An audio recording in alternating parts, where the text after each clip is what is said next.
Good morning. Morning. Thank you all for coming out in the snow.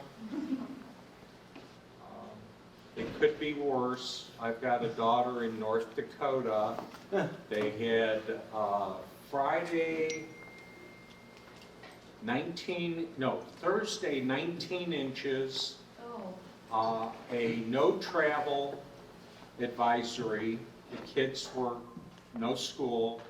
And then the following day, they got another 2 inches, or at least they recorded another 2 inches. It was the same storm, it just continues on. Very interesting blizzards in North Dakota. It's a very fine snow, almost like a sand consistency. You can't see nothing. And I still don't understand why my daughter wants me to move to North Dakota. Misery of the company. I already escaped Chicago. Shovel her driveway. She's got the plow on the front of the minivan, I think. Because it's got, yeah. And then she's got the company car. Anyway. Welcome to meeting number 319 of TMG Dayton. Do we have any news that the members wish to share with the other members? 1, 2, 3. I'm going to do this first. There were updates this month. Good job. There were updates. And then there were updates after the updates, security updates. They got new firmware for AirPods. Yeah. They've got new operating system and updates for the iPads. They've got new operating systems and updates for the iPhones. They've got new operating system and update for the Macs. And that is sort of my segue into, we're going to be talking about the new Mac operating system, Ventura. And the AirTag got updates too. Oh, AirTag's got an update. I'm trying to think the watch got an update. The watch got an update. What else is there? Oh, the HomePod's got an update. Everything. The Apple TV's got an update. Yeah. Everything got an update. So that's the good news. Bad news is, They're There gonna are get updates. yeah, okay, they're probably going to have to update again for security issues. All right, so anyway, did you have any other items you wanted to Just add? this last update, if you're having problems on your phones or your iPads, if you're having problems with Wi-Fi dropping off, this will fix that. Okay. This last update, 16.1.1 on the iPhone and AirPad, is supposed to fix that problem. Okay. I don't know if it does, but I didn't have a problem. Now, I normally refer to the operating systems as applesauce, okay? As operating systems, okay? But remember, they've got fancy names for all of them. So you've got macOS, you've got watchOS. Oh, Apple TV got an update. Yeah. You've got the Apple TV OS, you've got the iPad OS, you've got iOS, which stands for iPhone OS. So they all have their own little slightly different variation.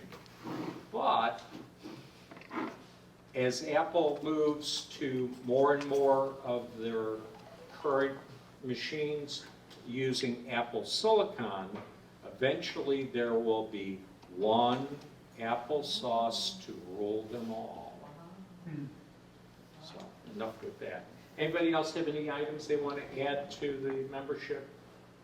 Going once, going twice?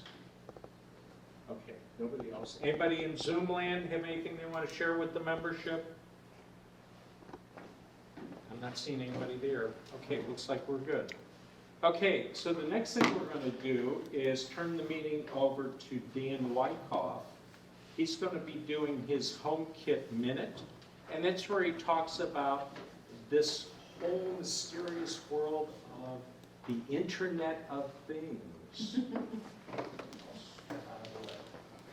Well, my topic this month is to talk about a remote or a smart lock. Now, I took advantage of Prime Day This was on sale. It was normally, I think, $210 or something, but it was on sale for $160. So it was a good deal. So I took it up. This is by a company called August, and it's spelled the same way as the month of August. And they're, I think they're a subsidiary of Yale, because they have the Yale logo on the box as well. I want to point out that this is a bundle that has both the smart lock and a keypad, and I'll explain why the keypad has benefits as well.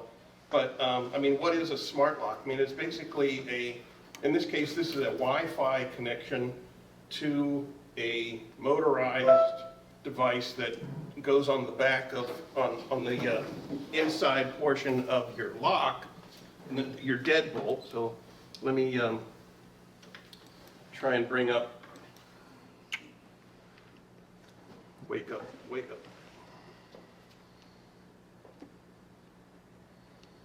Okay. Yeah.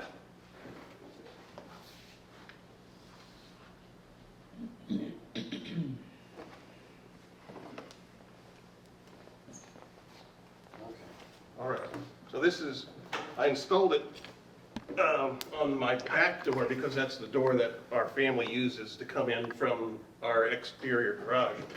So, The Zoomers can't see what you're looking at. Yeah, you can't, he's not able to share.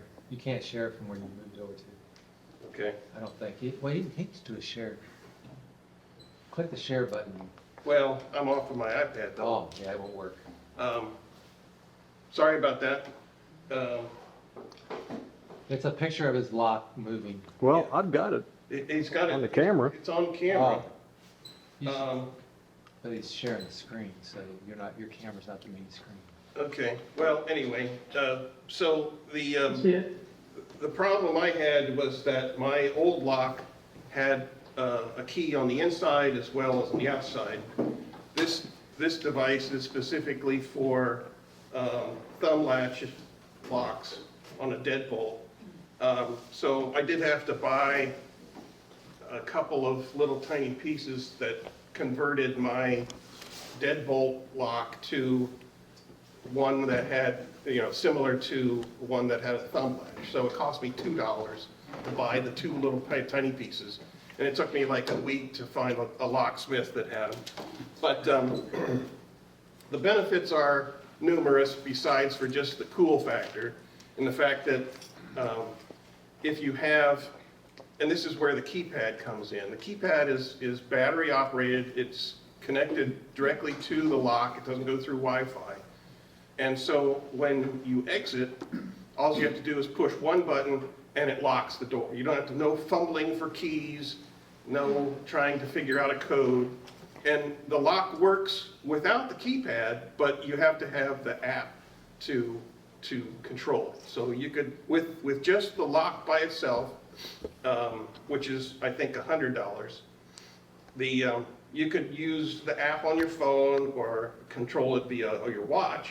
But with the keypad, it gives a lot more options and is a much better benefit to the usefulness of it and the convenience factor. Because if, let's say you have a babysitter or a dog sitter or a cleaning lady or a cleaning man, I don't want to be sexist here. And instead of giving them an actual physical key, you can give them a code, a 5-digit code of any number, and they can get access to your home. And let's say you change the person's, or you want to add somebody, you can just add another code or delete the old code and they no longer have access. So you don't have to worry about them handing over back a key, things like that. So there's that kind of convenience, especially if you run an Airbnb or something like that, and you don't want to have to worrying about a physical key. Now, the drawbacks, there's the keypad. So it's not really a big thing, and the button on the bottom is when you exit, you just push that button on the bottom and it locks the door automatically. You don't have to worry about your key. Now,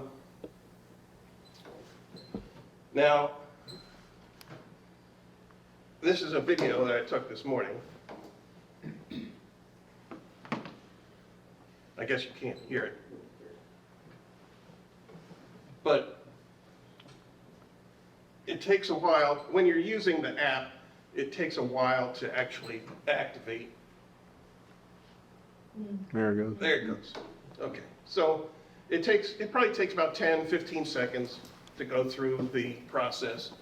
And the same for the relock. Now you can see the little magnet here. That's a magnet that you put on so it can keep track of whether the door is locked or unlocked. And I'll give the whole device like 3 out of 5 stars because there is virtually no installation instructions that come with it. Literally none whatsoever. So you have to download the app onto your phone and follow the instructions that are on the app to know how to install the thing. So I give them a very poor rating just because of that. And the fact that the location of this magnet is super sensitive because it's got to be able to sense the deadbolt as it extends or retracts into your jamb of the door. So if you see right there, there's a hole in the trim where I mounted it the first time and it didn't function well. And then I had to figure out basically how best to locate it. So there are some, you have to be a little bit handy and knowledgeable about some of the applications. But I personally really like it. My wife hasn't totally embraced the idea yet, but she likes her keys. And the other problem I have is I've got 4 daughters, 3 of which no longer live with us, but still have keys to the house. And I'd really like to just give them a code, not necessarily to keep them out, but just so that they don't have a key that they would lose or something like that. So, From the inside, you can physically turn the knob. from the inside, you don't need an app or anything to get out. You can physically turn that knob and it unlocks. Or locks. Or locks, whatever. And then you get a reminder on your phone or on your watch that it's locked or changed. Yes. What kind of batteries does it use? It's not a double A, but they're small. I can't remember. It's like H. Yeah. Or something like that. They're lithium batteries. It'll probably last about 6 months. And then there's a double A that's in the. Does it warn you ahead of time? Yeah, you can look on the app and tells you the battery level. But that front cover is just held on by magnets. You just push on the little symbol and it toggles out and you can get access to the batteries. So it's not, you don't have to like disassemble the whole thing. And like I said, to install it, you have to have a little bit of a handyman attitude to it and be a little bit, and as long as you have an existing deadbolt and the hole's already drilled in the door, you shouldn't have any difficulty. Yeah. Dan, does it lock, so like, let's say it's an Airbnb situation and you've got various codes for different vendors to get into the residence. Is there a log where you can see what code was used? Right. So on the app, every time it changes state, it logs an entry. And I haven't tried it with I haven't issued any access codes yet. Everybody's still using their key, but I imagine that it will tell you that if you've assigned a number to a person, that person accessed your door. It tells you who did it. Like Teresa unlocks ours, we have the same one. It says Teresa unlocked the door such and such a time. Or Rick unlocked the door such and such a time. Or I allow my sons to get in too, so it tells me which one came in. And it does that based on their identification, their Apple ID. Now, you can also have it sort of automated, and I think Rick does, that when you drive up and you're within, say, 100 feet of your Wi-Fi, as soon as your phone hits your Wi-Fi, it can unlock. I haven't chosen to do that. I'm sort of, somewhat paranoid about, maybe if I just zip by the house, stop by, it's going to unlock my door and then I'll leave it unlocked. But you could also have it automatically lock the door when it gets out of range too. But I don't know, it's just something about computer automation. You know, even though I have a smart home, sometimes it's a little dumb, you know,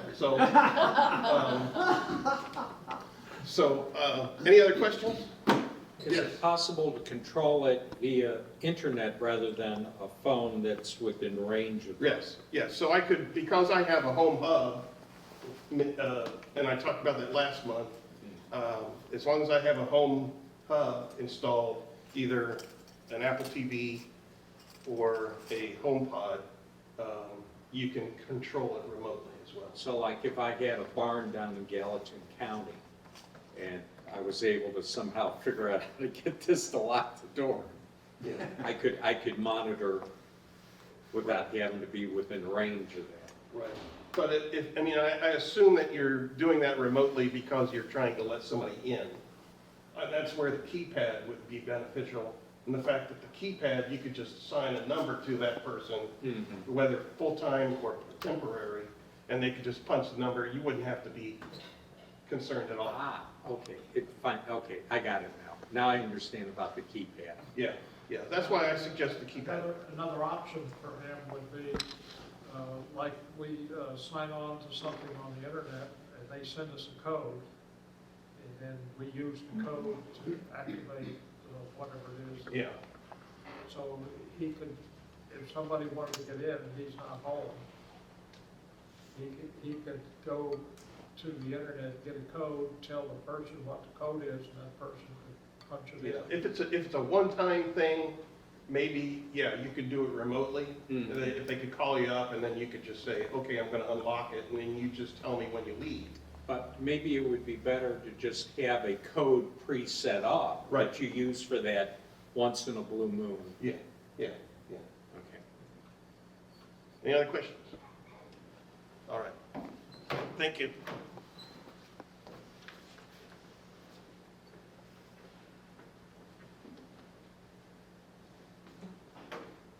Was it 2 or 1? Well, we'll find out. No, it must be- It's on one.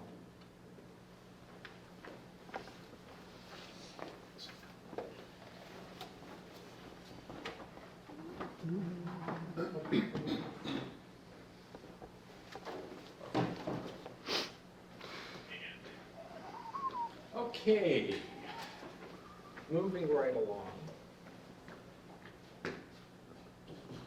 So, one of the general principles of this user group is to get you in a comfort zone, but we all know that sometimes if you're too comfortable, you're not really doing what you need to do. So, the reason why Dan does these little HomeKit minutes is because that way you're seeing stuff that maybe you'll never want to do, but it's making you grow a little bit in terms of what else is out there. Okay, next thing, freebies and wanted for sale. So I see a watch up there, is that, I still have my watch for sale, and that's a 6? 6. Okay, Yep. so Rick Cartwright still has a watch Model 6, Apple Watch Model 6 for sale. Aluminum. And that's in the, in the thing. we've had it in the meeting emails. And then the other thing, I'm assuming that's Dan's? Yeah.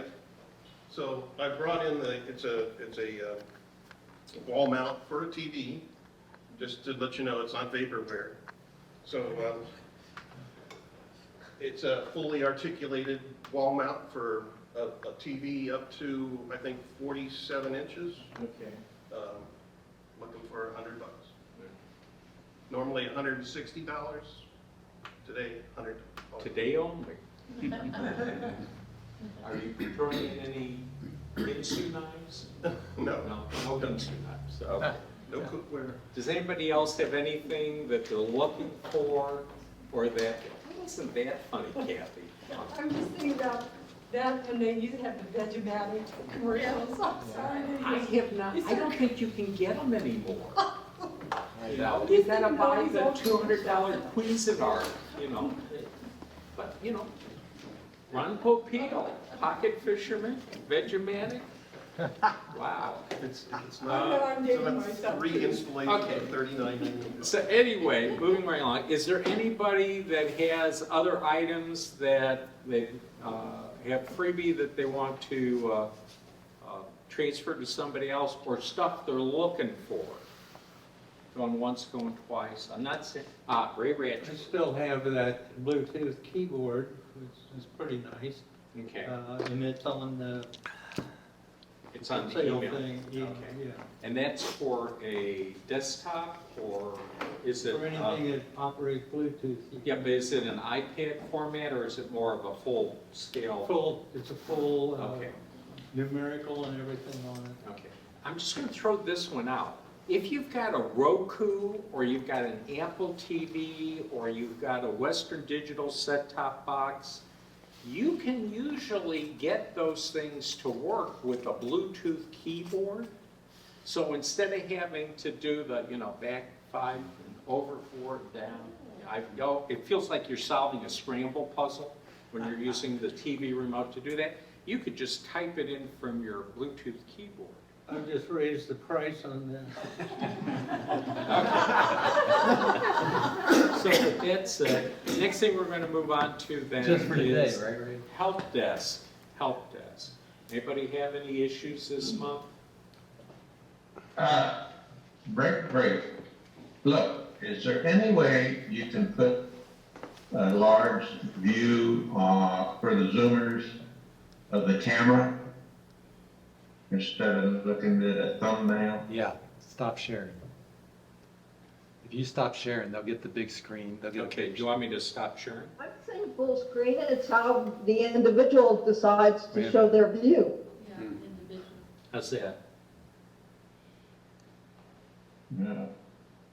He's got to I change it. guess that's a little better. I was hoping that when you shut those things. The other thing you have to do is switch from, like I'm currently on gallery view. If you switch from that to where it's just one view that you've got enlarged, and that's a zoom function on your end.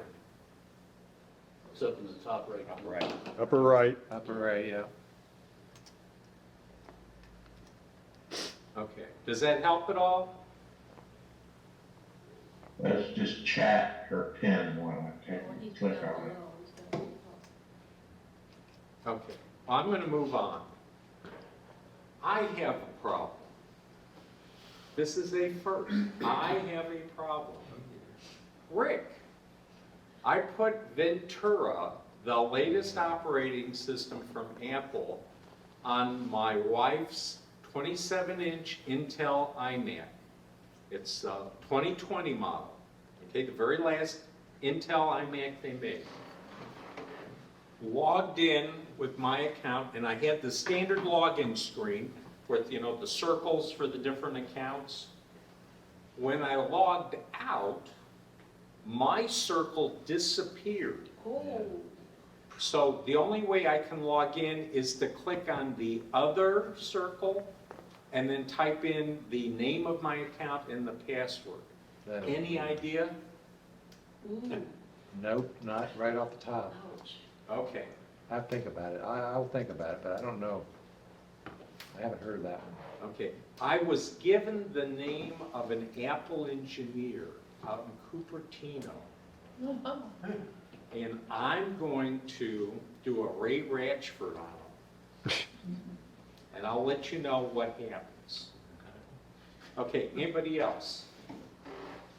I subscribed to Clean My Mac for the first time, and I did a scan, everything worked fine, but then I got a pop-up a couple weeks after that suggesting I do certain things, one of which was, it said that I had about 30 gigabytes of trash, which was basically photos, and I'm really leery about it because the regular trash did not show any. I've never carried that much trash. Okay. Photos, the operating system, email, in the same way that the email has its own trash can, which is on the server, Photos has its own trash can that only shows up in Photos. Doesn't show up in the trash can from the operating system. So that is indeed trash from photos, it's not the photos themselves. Correct. You can So- check, just open photos. And go to remove. It's called deleted items. recently Oh. deleted. Recently deleted items. Yeah. Go to photos and look at it. Okay, okay, good, thank you. Right over here. It says recently deleted, and these are the ones that are deleted. They're still there until I They'll stay there for 30 empty the days. trash. Okay, now, but I haven't done, I do a lot of editing, but I haven't done for a long time, so only 30 I days? think is it 30 days? I think these have been here for longer than 30 days. Mine go away after, maybe it's the way It I've got depends it on how set you up. may be able to set that up. I don't. I got mine go away in 30 days. I don't know Okay. what. Okay, well, good point, though, Chuck, it's separate trash. So- Yeah, it's called Separate recently trash can. deleted. Okay? So, the way I think about it, I'm sitting in my office. I've got the trash cans for the house, that's like the operating system trash can.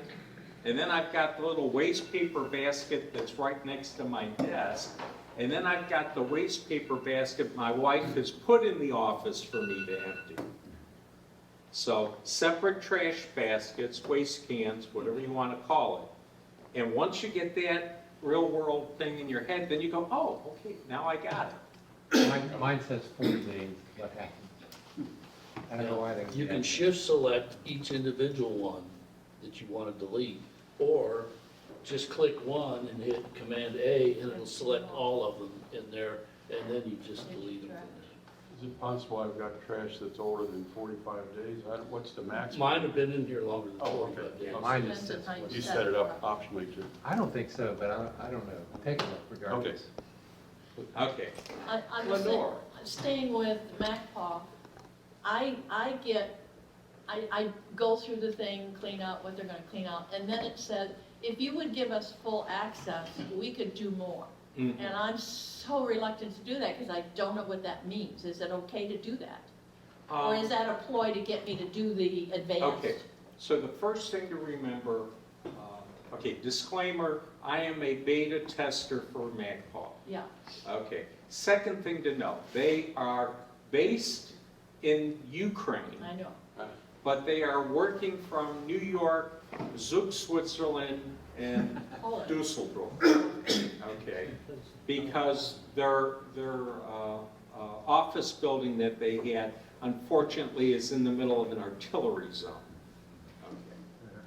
So, with that said, whenever it's something like Kaspersky, which is a antivirus company, but they're based in the Russian Federation, or Parallels Desktop for the Mac, which is also based in Russia, the Russian Federation, I tend to be more restrictive about what I let them do. Okay, Okay. I don't think, I think you're being prudent and wise. When you don't know, so you say no. okay. Okay. Because I need to test those features, I have that implemented not just on my machine, but also on my sister's machine, my older sister. So you know if something goes wrong, who's going to have their feet in the fire? Okay. So I'm confident enough with them that I've got those set up. I also let them do the malware scanning as opposed to having some other company do it. Oh, I have Avast for that. Yeah, okay. You know, Okay. Avast is right now based in Germany. Okay, But you have to almost keep track of what happens with this stuff. It's like Opera, the web browser, which was based in Scandinavia, is now owned by a company in the People's Republic of China, which is a subsidiary of the People's Democratic Army of the People's Republic of China. Okay, you know, that, you gotta remember, things in mainland China, you have the Communist Party and you have all of these different entities under it. Many of them are, while they're publicly traded companies, are actually owned by a branch of the Chinese military. well, It's as how long they as fund stuff. Elon Musk doesn't own it, I think I'm okay. You probably be better off. Back to your photos. Moving on. Whoa. Each photo down below, I didn't see this originally, but each photo tells you how many days left before it's deleted. This one's red and it says 1 day left. Okay. The next one says 4 days, the other here 11 days. So it'll tell you how many before it does automatically delete them. And it's 40 days. But that It only says approximately applies, 40 days, is what it says. but that only applies to the stuff that you said to the computer in Exactly. photos that you wanted to delete it, you wanted to throw it in the trash. It does not do that to your other stuff in photos. Exactly. But it gives you the option to delete them early if you want. Yeah, I I do that just all did, the I time. just selected them all and deleted them. Raises 3 more points if you don't mind. Sure. So, when I go to close Clean My Mac, I can't close it. There's no red button to click on. I've got to force quit to get out of it. Ooh, that's not Oh, good. You can't go up that there. is not how it should be No, operated. it should Are not you be. sure you have Clean My Mac Do you have from Mac MacPaw? My call, right. Yeah. It is from MacPaw. It looks like this. No, does not look like that. Oh, Uh-oh. do you have it on your machine here? I do, but I think I've also got. Is it got a such, like no, this. there it says, Oh dear. Is that Zeobit? Says Clean My Mac, Okay. unlock full version. Oh, So you haven't paid for the Yeah. version. No, it's free, yeah. Yeah, Yeah, but but you that's gotta why, pay for it. you know, if you want to get the full version, you have if to. you want to get a full Pay for the free version, one. Well, the There's free a- one, yeah. you know, it's like a lot of, they're very limited in what they do. You Okay. can't empty, you know, you can't repair stuff, you can't delete stuff. It just tells you what's wrong or what, They're just giving you a taste. Yeah. yeah. Yeah, you can't So- uninstall things. But when I've got it on my screen, why can't I just close it out? But you should have a red button. You gotta pay to close it. That's what it seemed like. I would install it, because it's obviously not installed correctly. no. I was so uncomfortable, I tried to, I looked at uninstalling it, and when I go to the, what do you do to uninstall? You go to actions or something? You go to Clean My Mac and it brings a drop-down menu and the last item is quit. Yeah. At the very least, that's, You can go into Clean My Mac and Yeah. tell it to delete, you know, So, uninstall. I don't want to Yeah. do, so, but here's your red button right here, not here, it's up there. Okay. Yeah, and then it goes up and it says, do you want to quit? Yeah, you gotta quit. I tried that. Maybe at the break. Okay. If you're comfortable, let me look at your machine. But also, just as a test, I looked at trying to delete, or trying to uninstall anything. They all said you had to uninstall it by using Clean My Mac as an uninstalled vehicle. Well, Either that's one of the install itself. features of the program, that you can use it to uninstall other programs on your Macintosh computer. I myself, when I'm doing that on someone else's machine, I don't want to have to install a full version of Clean My Mac or any of the others. So I use a free program called App Cleaner. Oh, that's cool. App Cleaner. And what it does is it searches the hard drive and looks for all of the other dependencies that are out there that are tucked away in various places, and will move them all to the trash. Because just dragging an application to the trash doesn't do it Right. for some programs. So I'll bring this up and look at it at the break, but also just one last point. Sure. What shows up for uninstall for this is uninstall it with Clean My Mac. You're uninstalling it with its own. Yeah, you're using Clean My Mac to install itself.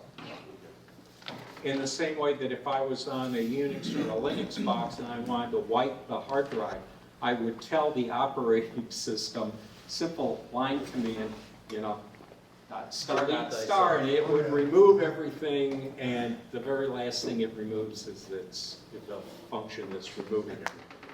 Was that appcleaner.com? It's under MacPaw. Let me look at it real quick on a web browser. 'Cause I don't remember all this stuff anymore. I used to carry all this stuff in my head. No, I don't want the App Store. I want a web browser. Where the heck is it? There it's. Okay, I'm gonna go ahead and share my screen again, folks, so you can see what I'm doing. So I'm gonna share my desktop here, share. Okay, now I'm bringing up Safari. And in Safari, I'm gonna just drag it down here a little bit. I'm gonna put in App Cleaner. And when I see it on it, yeah, they're from Free MacSoft. So the website that App Cleaner's on is freemacsoft.net.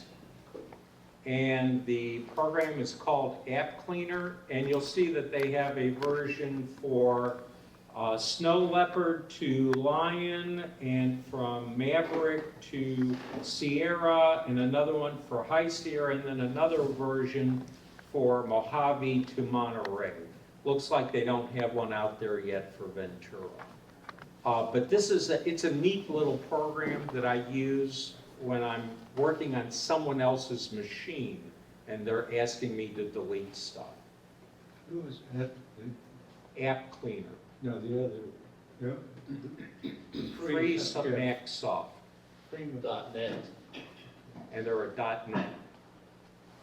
Another thing about MacPaw, you can pay $99 a year for Clean My Mac for 2 machines, or you can pay $99 a year and get from their Set App library, where you get access to Clean My Mac for 2 machines and 100 more applications. Okay, and so I don't want to do a sales pitch for them, but that's the route I go because I like playing with software. So they have duplicate finders, they've got email programs, they got financial programs, a whole bunch of different stuff. And then just real quick,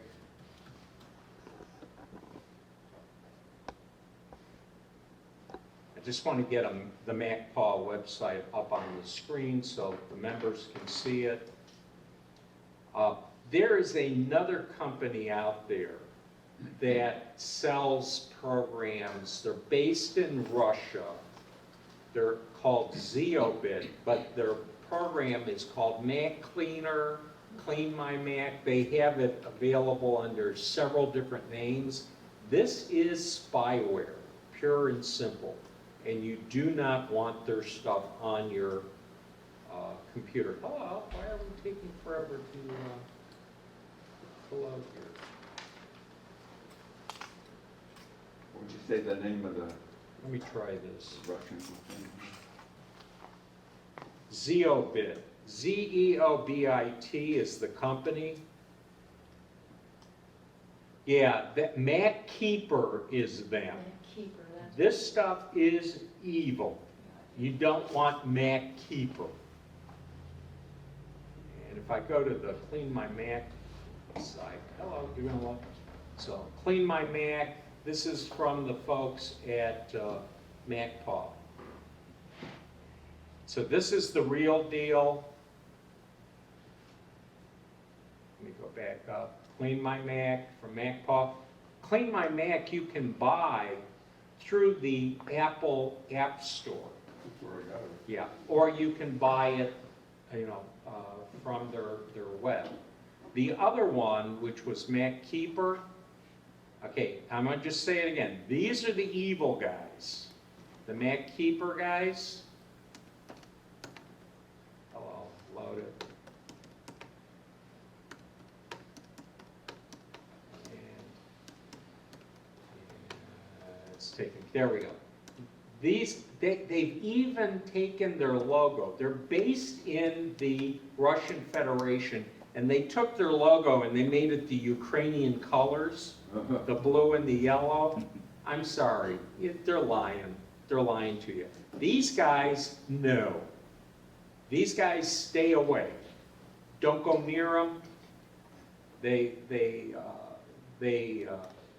end up taking control of your computer and spying on you and doing all sorts of mean, evil stuff.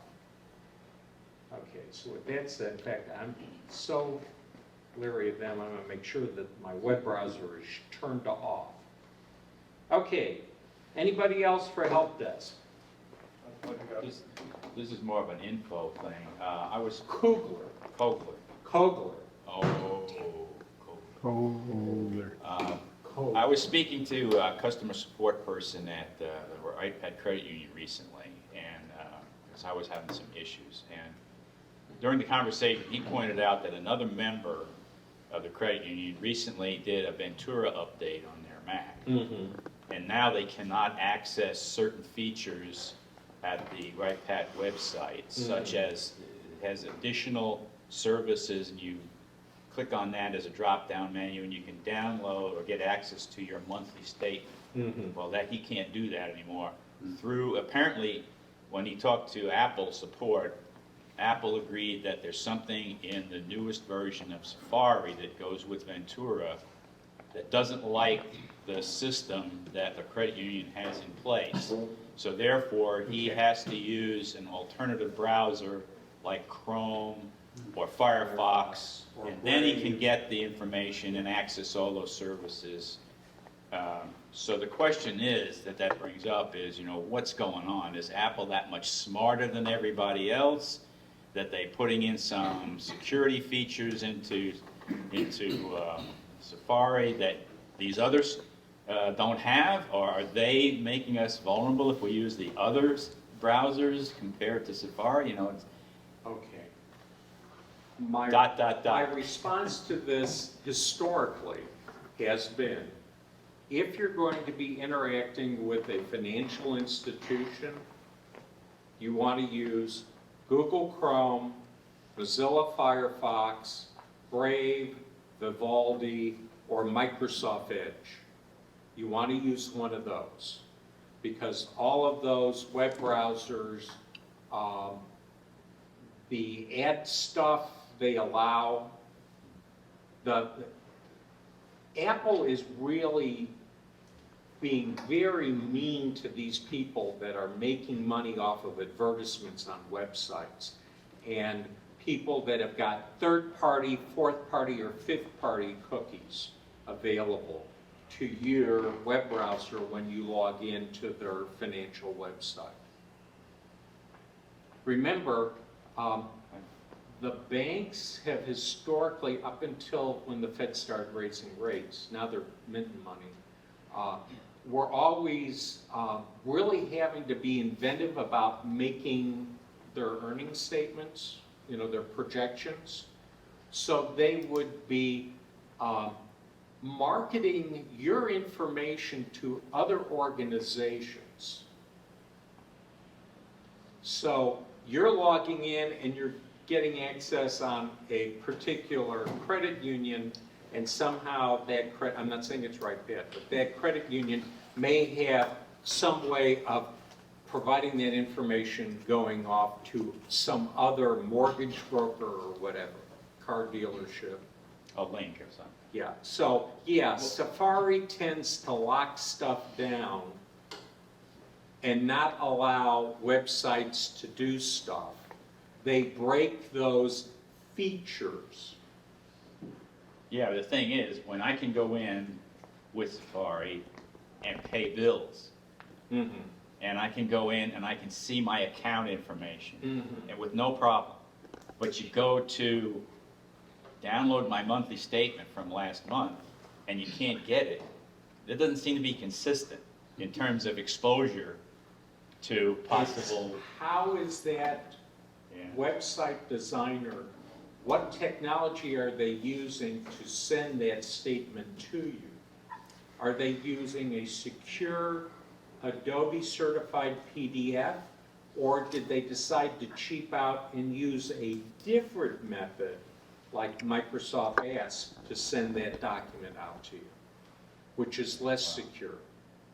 Or to put it another way, are they encrypting your data from end to end, or is some of the stuff they're sending without any encryption?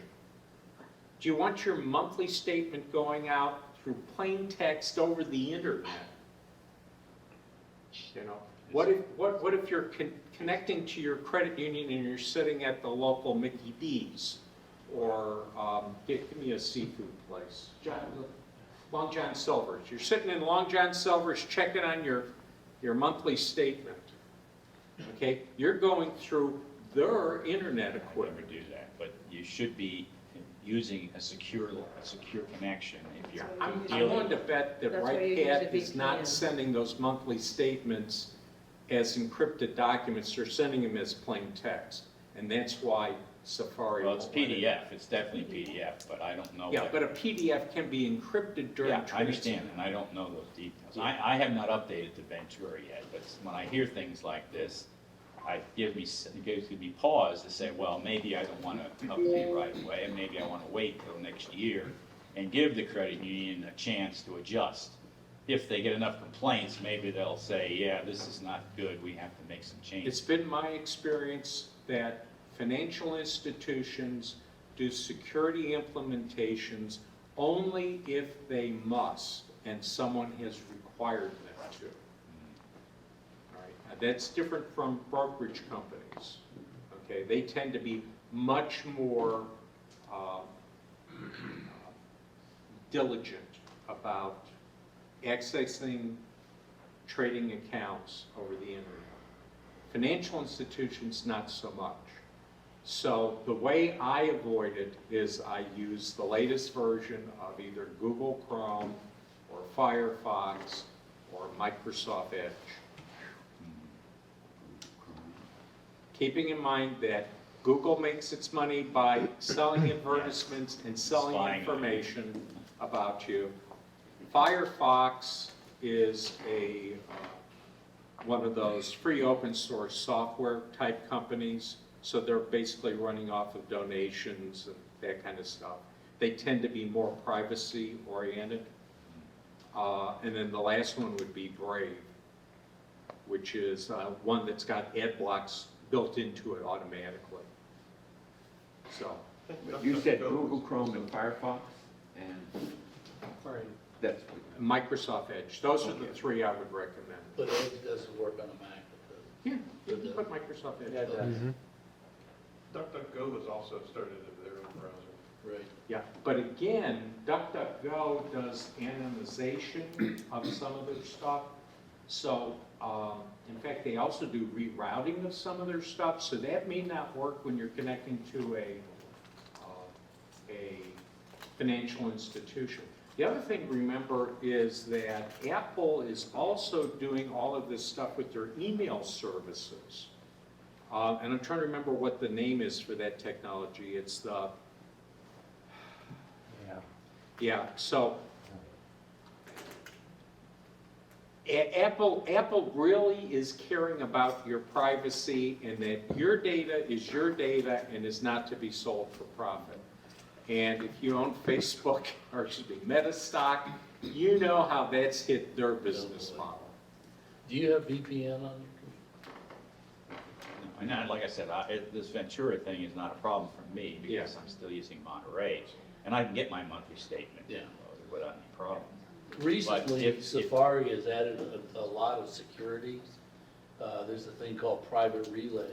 Thank you. Yeah. Private That's still in beta, isn't it? Yeah. Well, no, you can turn it on or off. Yeah, I'm you in can, Ventura beta. you can turn it on, but it gives you a statement there that it's still in beta testing. It's Yeah, not. okay. Yeah. Let's see what happens. Okay, so anyway, so rule of thumb, if you're going to connect to a financial institution, use Firefox, Google, or like that answer, Microsoft though. Edge. Don't like that. Because Safari, you know, they tend to be more cutting edge in terms of security and what they will allow and not allow, Private including relay, pop-ups. private relay is not a beta anymore in Ventura. Yes, In Ventura, it's not? I just turned it on and there was no Okay. warning. I'll make this quick. If it's too detailed, we can talk about it. Sure. On iOS 16, they've changed how you can share photos. It's like it defaults to HEIC. And it used to be that you could convert those with a press of a button. It's gone. Yeah. I mean, what's the proper procedure to convert to a JPEG? And my answer is, I do not know. Because Are you there's saying, some places that will not read HEIC. Well, there's stuff like, the energy saver, well, no, I don't want to take away from Yeah, we'll talk Rick's about that. presentation. But, We're but gonna be let me talking just, let me talk Ventura. about that one real quick. Okay, Are you just trying to send to somebody or open it with another app?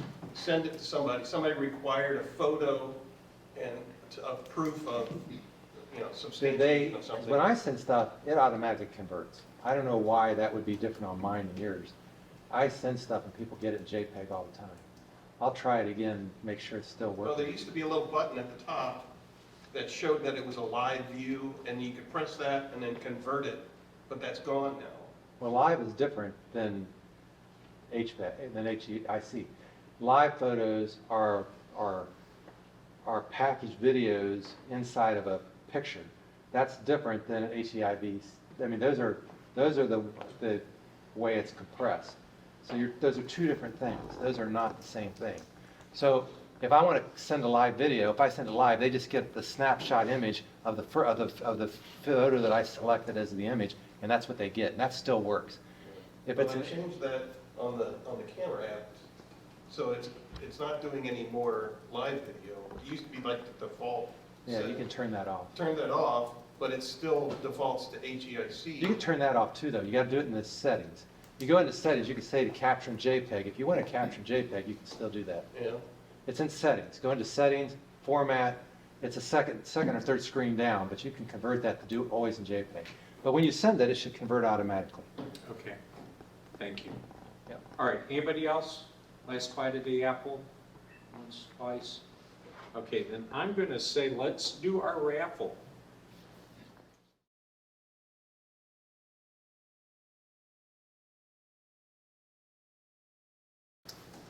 Let's start. First, Ventura.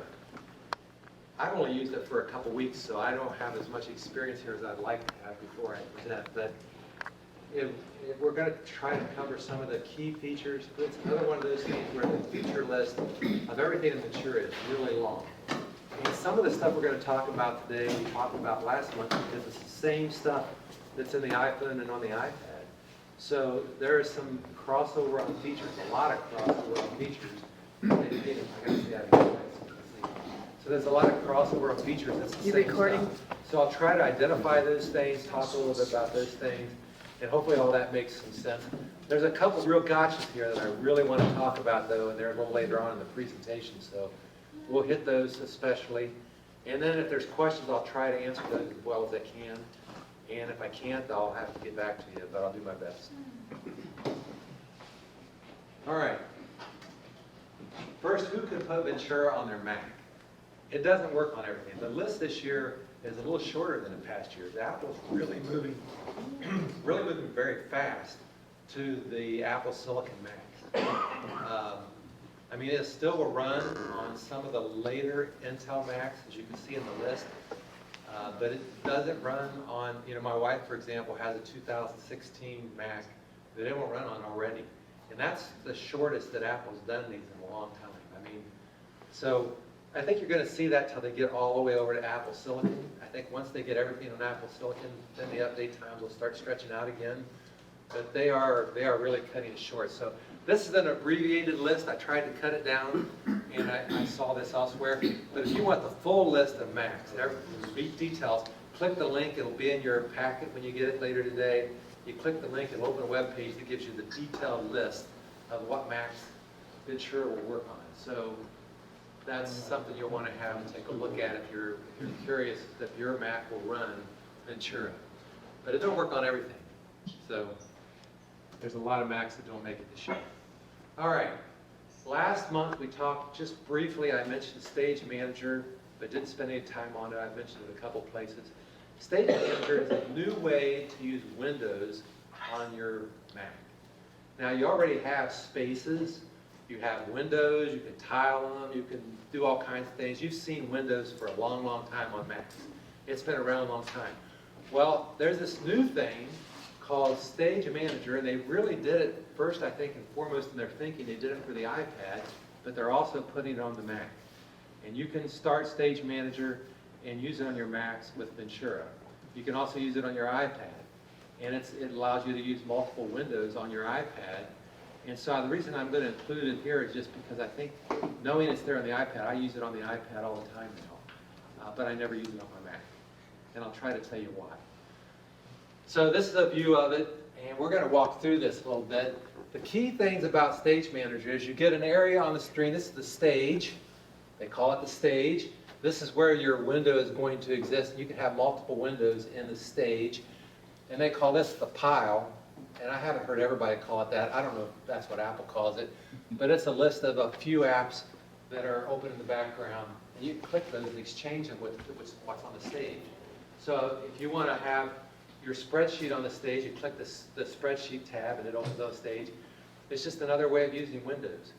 And I find it really powerful on the iPad, but really confusing to me on the Mac. And that's just me. You may love it on the Mac. I know people that think it's great on the Mac. I just don't find it as useful on the Mac. Got a couple screenshots. First of all, this you'll be able to read this later. This is a review. Bill sent this to me. It's from MacPaul. This was their review of Ventura. And they have a really interesting paragraph here about what Stage Manager is. I just included it. You can read that on your own. It says kind of what I said, but a lot better. And you'll get that idea. We're not going to spend any time on reading that today. But I want to show you these screenshots. First of all, how do you enable Stage Manager? This is a screenshot. If you go into the control panel, you click on the control panel. Now there's this new icon here, this new selection for Stage Manager. If you click that, it turns on Stage Manager. And once Stage Manager is enabled, then everything works in Stage Manager. You can't just take one particular space and make it work for Stage Manager. It works everywhere when you turn that on. So if you go in there and you turn it on, Stage Manager is enabled. If you turn that off, Stage Manager goes away. And you can go back and forth. I've turned it on, work it a little while, turn it off. It's all fine, but this is where you do it. It's in the control panel. And it's just this little thing that says Stage Manager, the screen and the three little separate windows. That's what the stages look like. Does it turn off hot corners if you choose? No, it doesn't turn it off. They still work. Hot corners still work. Hot corners still work. That wasn't the right thing. I don't know why that did that. Well, here's Stage Manager. I'll just show you a couple more things. I'm using Stage Manager in this view. Here's this is the full screen. There's a slide missing. I don't know where it went to. But this is how you enable it, and maybe it'll show up in a minute. We'll come back to that. So that's Stage Manager in general. Now my thoughts on Stage Manager real quick. I use spaces a lot. That's the way I work on my Mac. I work in spaces. I have probably 10 spaces open at any one time, and I just swipe between spaces, and I think of them as where I work, and that's where I spend all my time. Stage Manager kind of is like spaces on steroids. You kind of got this one big space, and then you got a whole bunch of little spaces off the side that you can flip in and out of. And some people like it that way.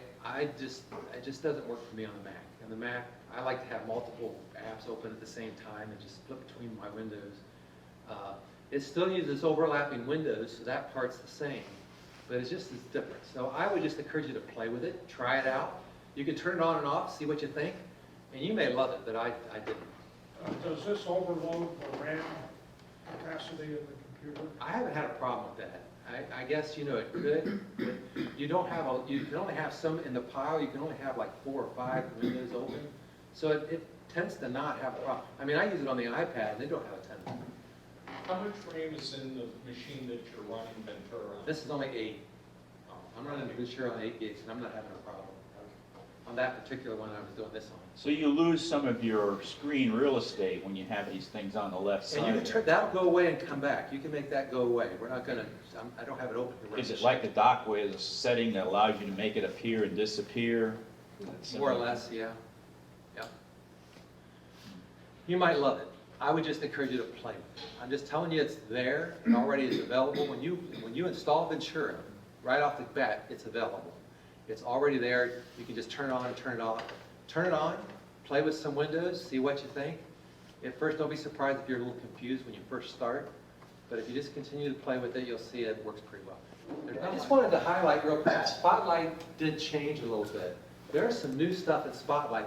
Spotlight, they've added some new search features that are just interesting. I'm going to show you one today, but that article, there's an article that lists some of them I attached, and you can do some cool stuff with Spotlight. I don't know, not all of it's brand new, and I don't think this was there before. Here's a thing that they wrote. I got this off MacPaw too. It just talks about how to continue to evolve. You can search for notes, you can search for images, you can search for all kinds of stuff. You know, if you go back a few years, Spotlight was primarily just searching for files.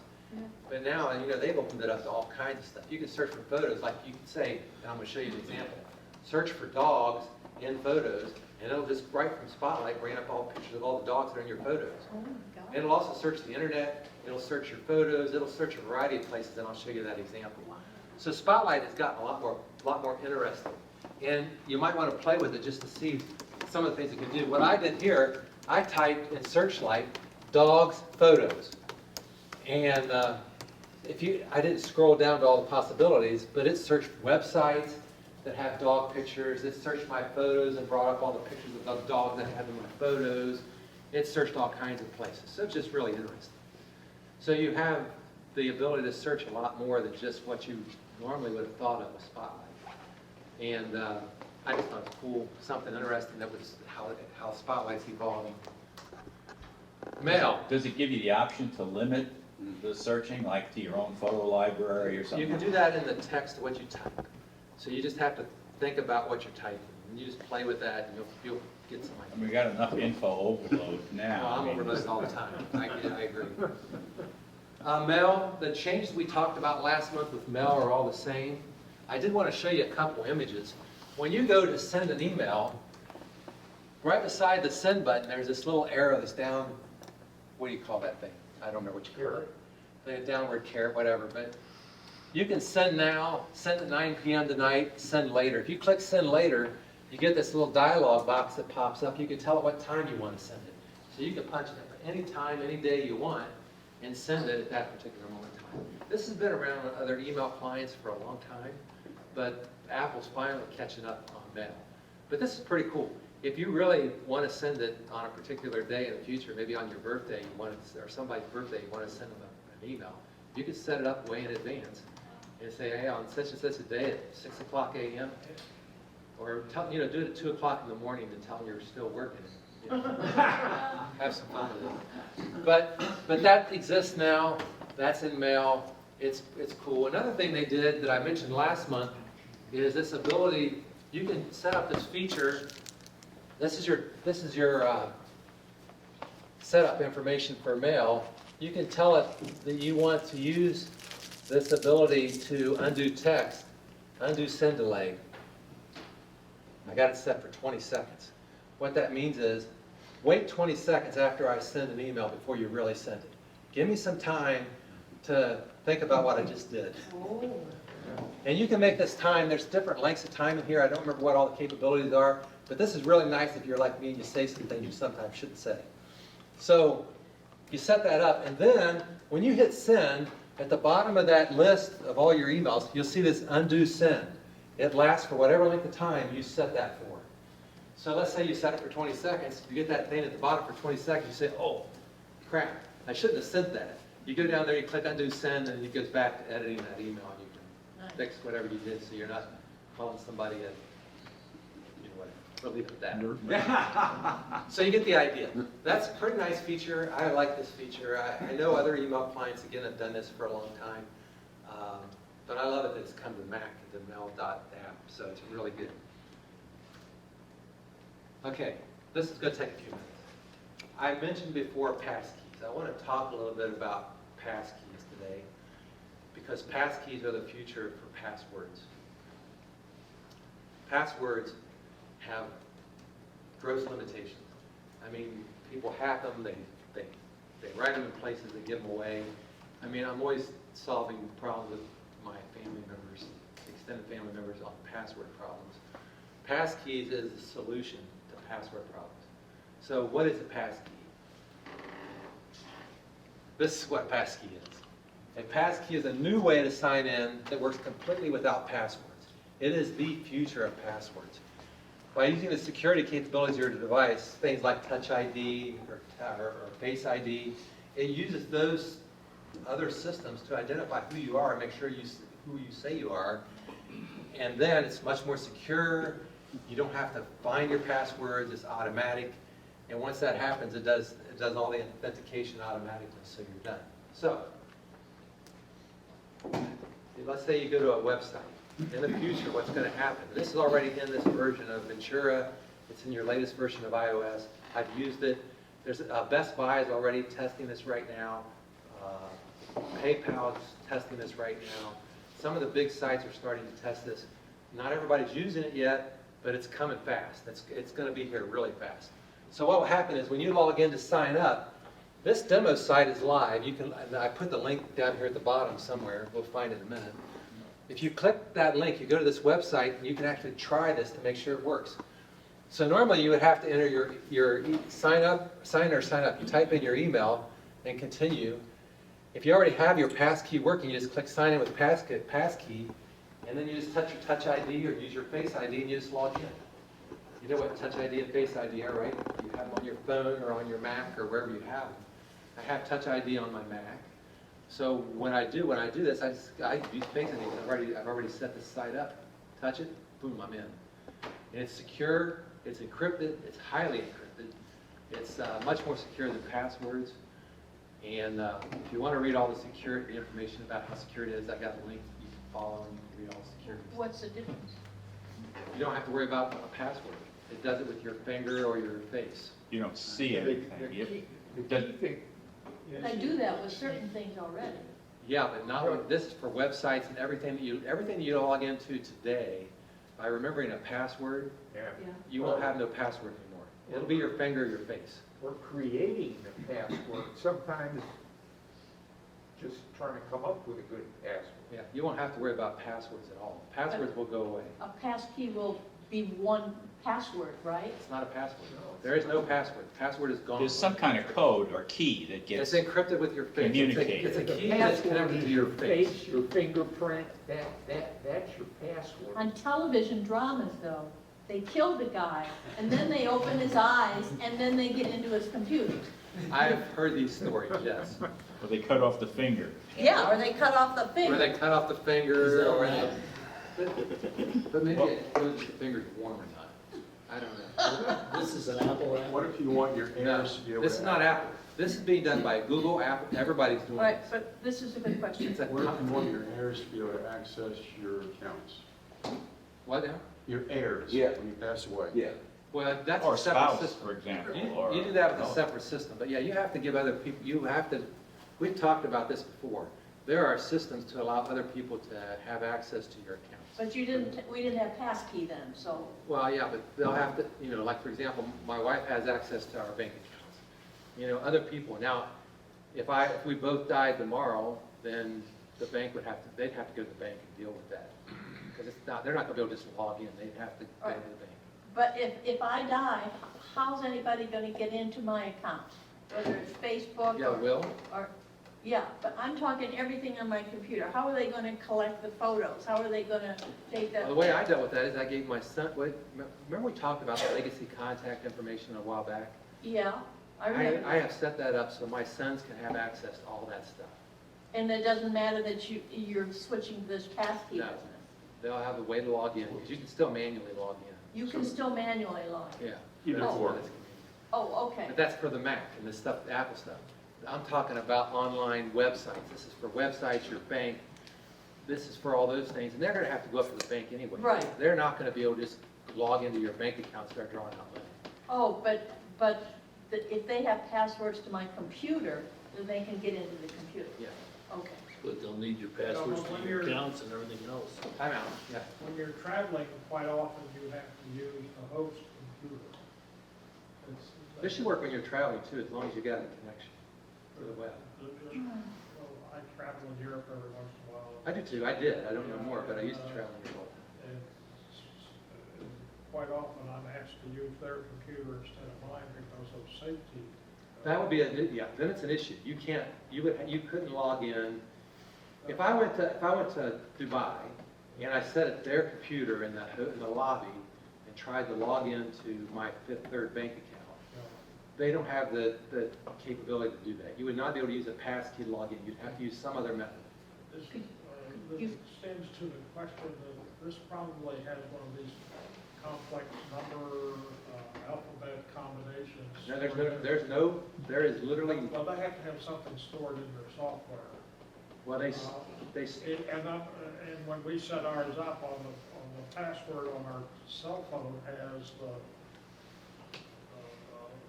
whatever we did. I'm gonna tell you how it works. There'll be two different codes. I'm going to tell you, there's two, that's true. There's a public key and a private key. There's two keys. This is the same way encrypted email works. You have a public key and a private key. So when you go to a website that's going to have this, the first thing that's going to happen is the public key is shared. Everybody can know your public key. So they're going to transmit back to your computer a public key with a challenge that says, tell me it's who you say you are. And then using the private key, you're going to respond with a verification of who you really are to that information, because they'll know how to, they won't know the private key, but they'll know what the response should be. And they'll get the response back. The response will say, this is who I really am, because it's going to check your finger or your face or whatever form of identification they use, depending on who it is. And then that's how they'll do that encryption. That's how they resolve that encryption. But it's encrypted high level. This has been through all kinds of security. It's extremely secure. Much more secure than any password has ever been. So does this take the place of like the one password for all your accounts? Remember that? Kind of, yeah, kind of. Oh, okay. It doesn't really replace it.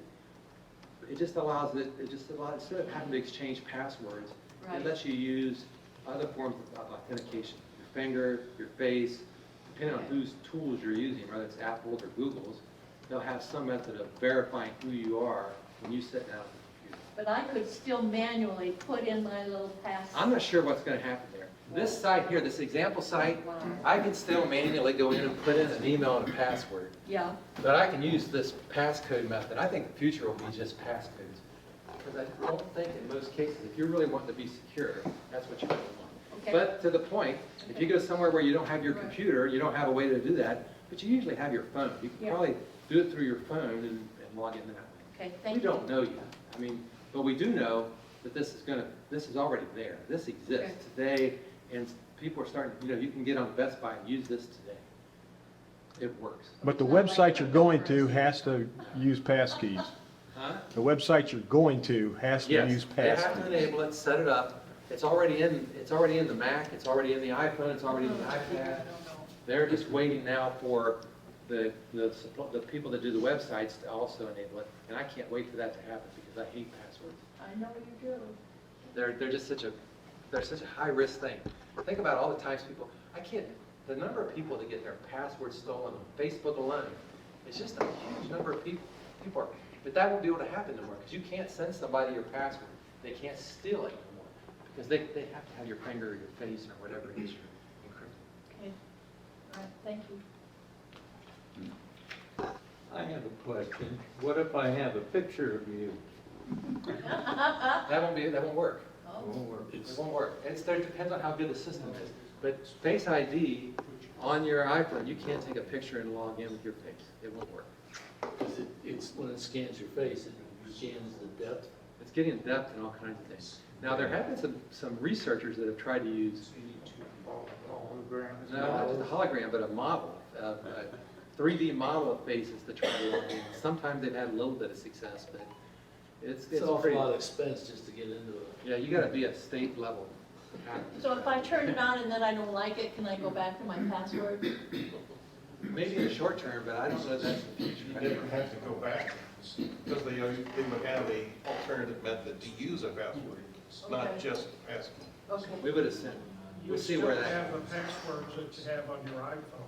Oh, I feel like such an old fogey. Let's just wait and see what the future is when it gets here. It's coming fast, I'm telling you. You don't be surprised if in the next couple months, you see somebody, they ask you to set up a passkey.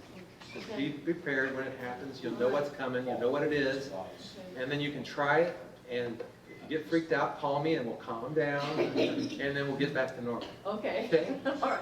All right. So, this is when I log into this site, and I click that button that says, I want to log into that site. Go into the site and play with it when you're at home today. It comes up with this screen that says, do you want to sign in with your passkey, with your saved passkey for rickcartwright.com? And then I just touch Face ID, boom, I'm logged in. And it works great. And I'm excited about this. I know that it's a little scary, there's a lot of questions, but those things will all get resolved. I'm not too worried about those. Yes? To go back to the question she was asking, and I saw her ask at the time, if I go here to my passwords, I have whatever I put in. And this system would sort of pick that up and just recognize it's on my It device. doesn't do it with the password. It has a different password. It's using an encryption, it's using Yeah, that's what. your yeah, finger or your yeah. face. It's using a Biometric, what's the word? biometric. Yeah, it's a biometric, that's the word. So nothing has to change if I change the password that's on my history here. I don't know that. What I do know is that you will not need that password no more if you use passcodes. The passcode will work off your fingers, and the password won't even matter. There's no place to put the password in unless you go back to the old system. Unless you're forced to go back and use your password from the past because you can't get your passkey to work for some reason. But I think eventually there'll be solutions for that, and I don't know what they are. That makes sense? Yeah. We're dealing with the future here a little bit further out than we've seen yet. We just know it's coming fast. Maybe I lost track. Is this, you're dependent on Ventura? Pardon me, I'm losing my voice. You're depending on Ventura to use this, or is this going? It has to exist in the site you're logging into, and you have to be using an operating system that supports it.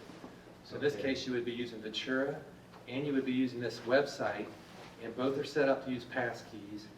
You already have a public and private key because that's in your Mac, and then you're talking to this website that knows how to handshake these protocols, and Apple, for their end of that, is going to store that information in keychain.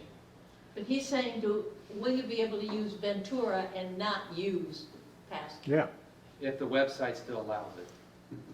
If you go to Best Buy and all they've done is set up passkeys and they say, I don't know this is what's going to happen. Yeah, yeah, But they're going to encourage I see. passkeys would be my guess. okay. They may allow ways to log in other ways. Maybe using old passwords, I don't know, I have no idea. Okay. But this is far more secure than passwords, so they're going to encourage you to use passcode. Okay. Well, what I'm getting at is my computer is not new enough to run this. My wife's the same way. But her phone will run it. So I think that'll all, this is like any new emerging technology. There will be a period of time that they'll have to have multiple methods, and then after some period of time, it'll move further and further and get more advanced. So right now, I guess there'll probably be both, because there'll be a lot of people that, now it is, Google's got it, Microsoft's doing it, everybody's doing it. There's a standard that's across all these guys, they're all doing it. So at first, my guess is they'll have to have both, because there will be people with older hardware or whatever that they have to. There's no way they can ignore that, because there's too many people that just aren't going to be ready yet. But over time, over the next 10 years or whatever the time frame is, people will upgrade and they'll all eventually get there. Yeah. Apple is calling it a cryptographic entity. Yeah. That's what they store in there. Sounds like an alien. That's you, cryptographic entity. You can read this. This says what I said a few minutes ago about the public and private key. What happens when you log into a website. It's basically what I said a few minutes ago. When you try to do that, you log into the site, they send a challenge back, then you respond to the challenge, you send it to the website, and then they say, yep, it's Cartwright letting in. And they talk about that there in those steps. So it's a lot more complicated than that, but you get the idea, I hope. So, okay, photos. Photos is changing in one big way. Have you ever had this instance where, a number of people, maybe your kids, your wife, your husband, your boyfriend, your girlfriend, whatever, want to share photos that you take on a trip? But Apple's had this way for a long time where you could go in and you could set up shared photo albums, and you could send them this shared photo album. Well, now they've got a automatic shared photo album. This is a separate photo album that you can share with up to 5 or 6 people. I think it's 5. And every picture you take can be put in there, or only certain pictures you take. But this shared album can be shared with some number of people. They don't have to be in your family, but you only get one of these, so you have to set these up. And I'm going to show you real quickly how that works. And then we can talk about it. Again, this is one you have to kind of play with. I'm still playing with this one. So I've set up one shared photo album with my wife.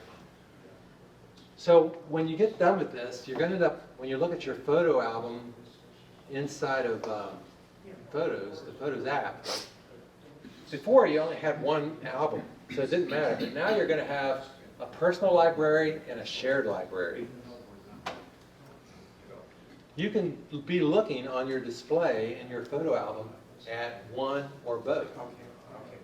So you can go in and say, show me my shared photo album, or you can say, show me just my personal library, and make a selection and see those. Now, when I go in and I set up my shared library, I set up a shared library with my wife and myself, and I could add more people to that library if I wanted to.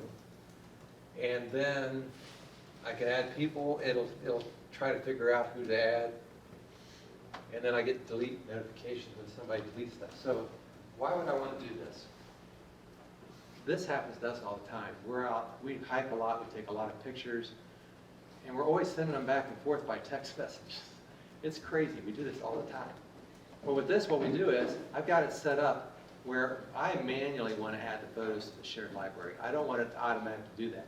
If I was going on a trip, and I was going to take a vacation with Teresa and we're going somewhere special, we may set this up that every picture we take for the next 2 weeks, we're just going to automatically add to this shared album. And so instead of putting them in my private library, my library, and her putting them in her library, every picture we take would get put into this photo library, the shared library, automatically. So that this whole time we're out on this vacation, all these pictures are being automatically put in there. And at the end of that, we could decide if we want to take them out and drag them into our private library, or if we want to do something else with them. But the shared library gives you a tool to manage these these experiences you're having with a group of people. Does that make some sense, Kathy? Just a question, do you have to have your photos and stuff in iCloud? This uses iCloud. So if you're not using the cloud, this is going to be a problem. Okay. I think you can actually have a library on your device, but then you can't share it. You can share it via the cloud. So you probably, I haven't tried it, but you could probably have the separate libraries, but it kind of defeats the purpose if you can't share them. So this assumes you're using iCloud and it's sharing. So I know not everybody can use it for that reason. If a photo gets added to the shared library, do the people you designated get notification that a new photo's been added? Or do they have to access it? They wouldn't go in and look at it. They could see it immediately, but it's just however long it takes them to download. But normally they wouldn't be accessing or looking into my library. Well, if I'm on a trip with my wife, she's going in and looking at them all the time too, because we're out there. We know that we're both taking pictures, and we look at those, every night when we travel and are taking pictures. I'm always going to say, let's see what pictures you got today. And she said, let me see what pictures you took today. Your children, for example, they've got their own lives, they're busy. They're not necessarily going to be accessing those photos unless they get some kind of a ding on their phone that says, hey, a new photo has been added to your shared library. Yeah. I don't know if there's a notification. There might be, I don't know. That's to answer your question. I can see where it would make some sense. But you'd have to add all your kids to the list in that shared. You'd have to share the library with them. Right.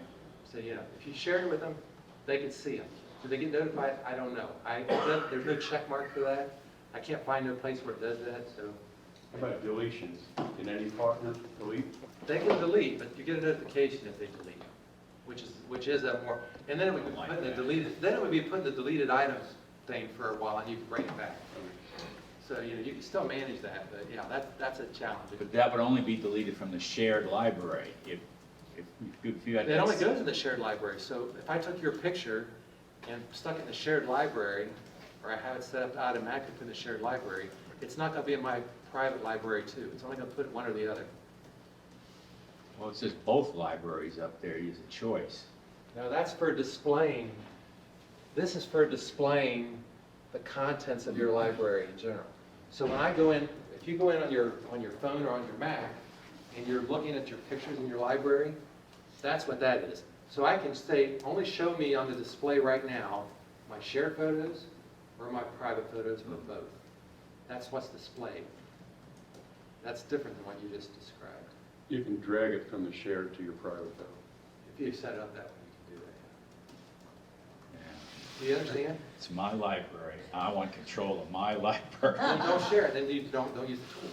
I mean, this shared tool is for very Yeah, specific. but it sounds like when you share it, you're giving up control of that photograph. I'm sharing it because I want them to be able to see the photos I've taken, not necessarily delete it, you know, or modify it in any way. She would never delete my photos, but I guess you have to know who you're sharing. That's why you gotta be very careful with who you're sharing. Well, But- not everything happens intentionally. You know. You gotta be aware, but if they're deleted, they're not gonna go away, they're just gonna go to your deleted photo album. Recently deleted, yeah. You got 40 days to bring them back, or move them into your own private library.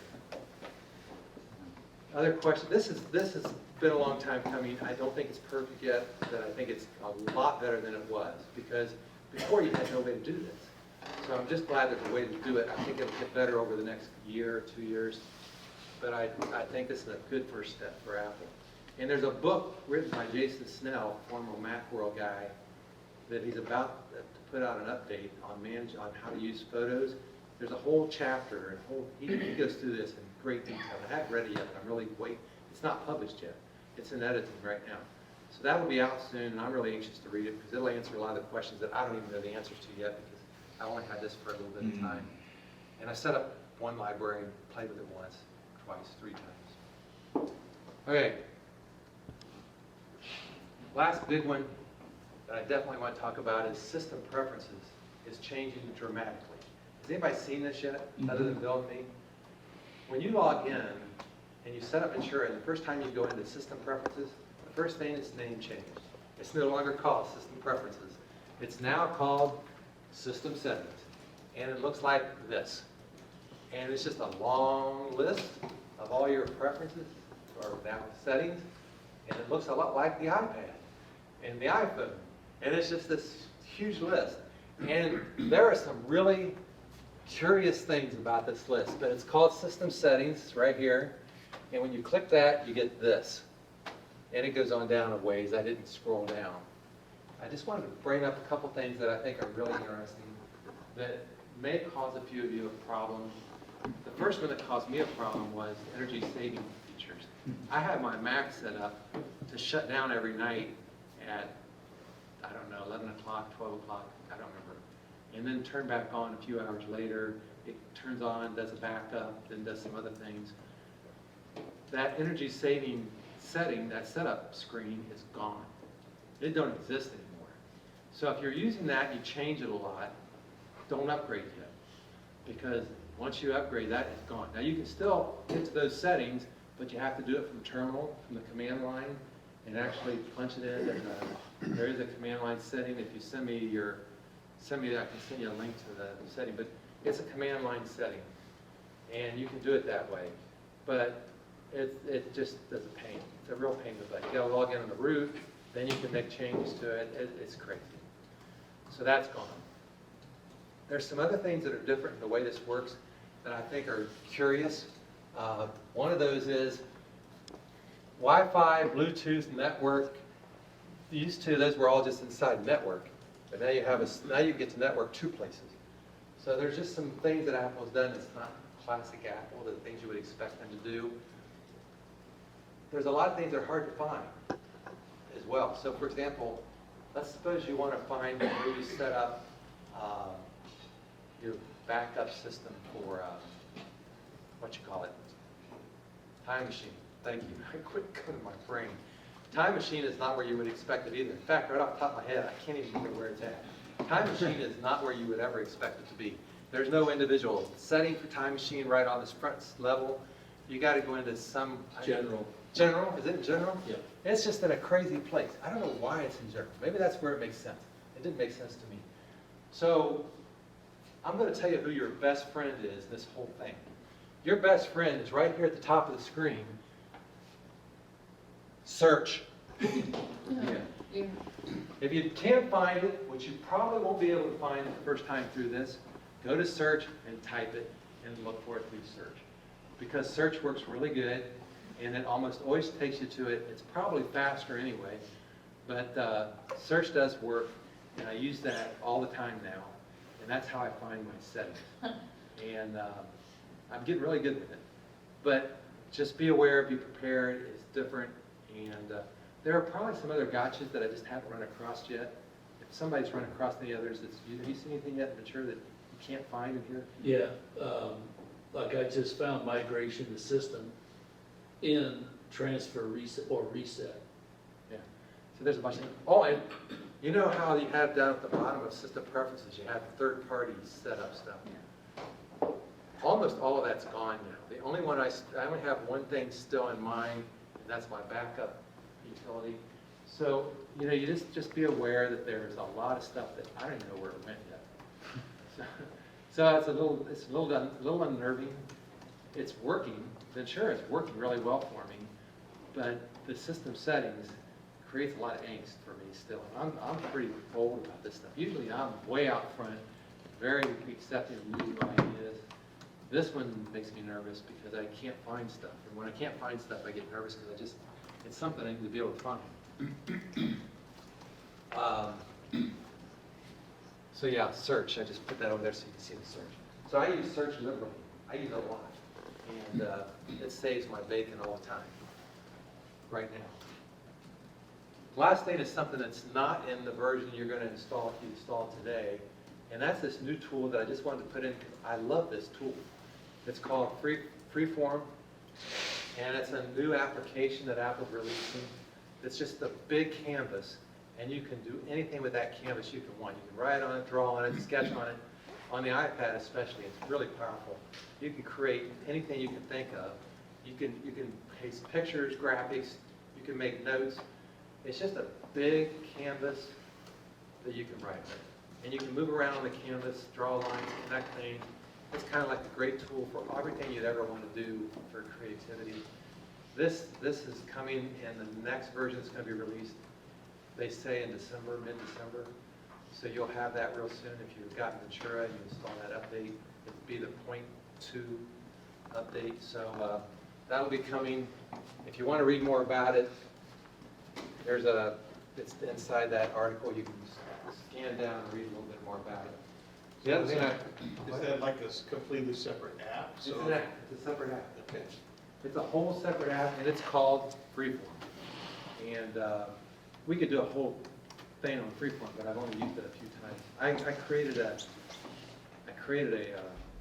flow chart on it, which I didn't do it like a normal flow chart, but I wanted a timeline diagram to show some timing for something for Thanksgiving lunch that I've got to prepare. It's going to take a week. And so I just drew lines, drew pictures, put some pictures, and then I sent it to my kids and said, what do you think? You don't want to know what they think. So are those like stickies? Those little colored squares, or? Yeah, they're just little, you can put in color, you can put in square boxes and write in them. Okay. It's just a symbol. So you can add a symbol. There's a whole bunch of tools where there's standard available objects, like squares, circles. You can paste those in. You can draw lines, you can write on it. If you're on an iPad, you have a pencil, you can write on the screen. So it could be like an organizational chart, Anything. mind maps, or? Any of that kind of stuff. Flow charts, mind maps, anything you can come up with, it does it all. And you can't, it's just one file, you can't like separate them off into like different savings? You'd have to cut pieces out and paste them. Which I assume you could do. I haven't done it that way, but it's just a new tool. I don't know what drove it. I don't know what the thought process behind the creation of it, but I love it because I like that kind of tool. It's real good for creativity, play around with it. It's just a big spreadsheet, big canvas that you can draw on. Right on a whiteboard. And I think it's pretty infinite. You can move all over the place. It's a big canvas.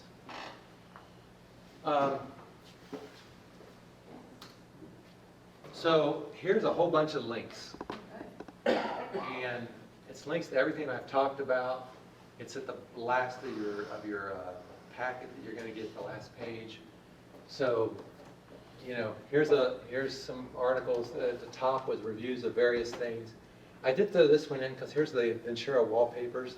You can go there and look at the wallpapers if you want to download them with something else. Again, they didn't put in a picture of Ventura. It just got these cool color graphics. Ventura's not much. But if you want, yeah, if you want them, they're there. Go at it, and you can get them. And you can download them and put them on your phone or something. I don't know what you would do with them. There's this article right here is Apple's version of how to use Stage Manager. And so before you play with Stage Manager, this is actually worth taking a look at because they talk about how to use Stage Manager on the Mac. And it's, even though it's the same as Stage Manager on the iPad, it's a little different. And I need to read that 3 or 4 more times before I really get it because I just can't get it on the Mac yet. But it's there. This is that article I showed you on the screen on Apple with on passcodes. So it's all there. You can take a look at it. This is about mail and how to use mail. And this is that thing on Spotlight. And it's just various articles. I got a few others I probably could have included, but you get the idea. So have at it if you're on Ventura. Now, the big question is, should you install Ventura?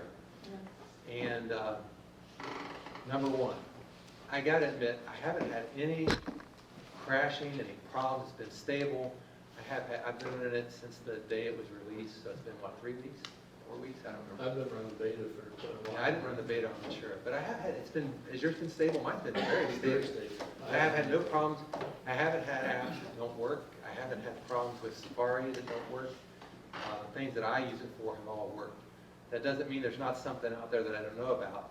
I've talked to a lot of people that have used it for recording videos, for recording a variety of types of things, and they're not having any problem.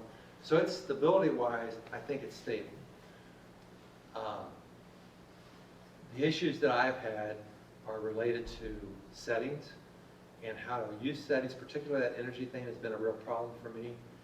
And I would still install it, but you just have to know about that because it's just not right. It is what it is. Now, if we try to install it, will it tell us if it's not able to work? Yeah, you won't be able to install it if it's not being compatible. Okay, so if I went to install it, it would come back with a What is your Mac? I don't, well, just a couple of years old. Yeah, it's probably all right. If it's 2020 or newer, it's probably all right. Okay. But I mean, for anything else, it tells you if it's not going to work, so you. Oh, yeah. Yeah, you would know if there's something not going to work.